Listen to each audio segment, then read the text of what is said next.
Selamünaleyküm arkadaşlar. Bugün çokça sorulan bir soruya cevap vermek istiyorum. Malezya'dan yola çıkacak 1000 gemi. Bununla alakalı birçok soru geldi bize. Şimdi arkadaşlar ilk öncelikle şunu söylememiz gerekiyor. Gazze'ye doğru yola çıkan gemilere, konvoylara ya da oraya çıkan kafilelere karşı İsrail'in tüm dünya istihbaratlarıyla beraber bir operasyon yaptığına şahit oluyoruz.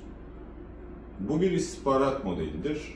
Bazı işlerin önünde durmaz ama o işi sulandırır.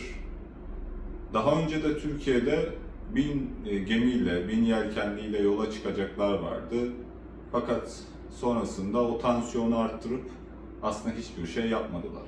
Şimdi aynı oyunu tekrardan başka bir yerde görüyoruz. Bu konuda aslında realistik olmak gerekiyor.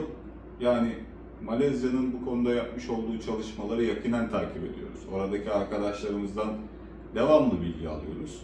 Ama maalesef Mardin gemisi sonrası ümmet coğrafyasında oluşan o heyecandan dolayı bazı grupların bu nimetten faydalanmak istediğine şahit olduk. Bu konuda 5 gemi, 10 gemi, 20 tane yelkenli söylemi gerçekçidir. Ama 1000 tane geminin yola çıkması gerçekçi değildir arkadaşlar. Ümmetin açlıktan öldüğü bir dönemde, Filistin'de insanlar açlıktan can verirken realistik olmak zorundayız. 2 yıldır popülist söylemlerin bir işe yaramadığını gördük. Bu anlamda çok daha gerçekçi, çok daha dürüst, çok daha mantıklı adımlarla İsrail'e karşı durabiliriz.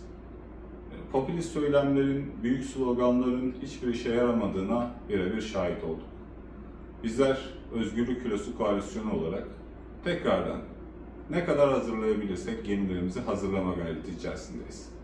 Ve bu konuda bizlere engel olacak her ne varsa, her kim varsa sonuna kadar da mücadele edeceğiz.